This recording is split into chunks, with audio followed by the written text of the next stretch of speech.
Haluaisin ehkä aloittaa sillä, että määritellään niin PvP, jos ajatellaan sitä tietokonepelien tai lautapelien kautta, niin se tarkoittaa kilpailullista. Se tarkoittaa sitä, että minä yritän voittaa sinut.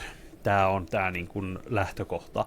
Niin tällaisia roolipelejä on loppujen lopuksi tosi vähän, jossa niin kuin ideana on, että minä pelaajana yritän voittaa sinut pelaajana.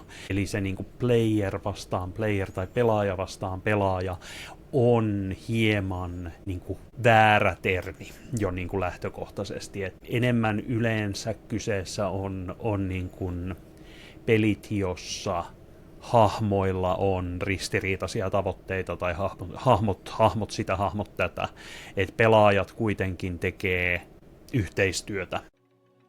Luolamestari podcast, vuoropuhelua roolipeleistä ja niiden viereltä.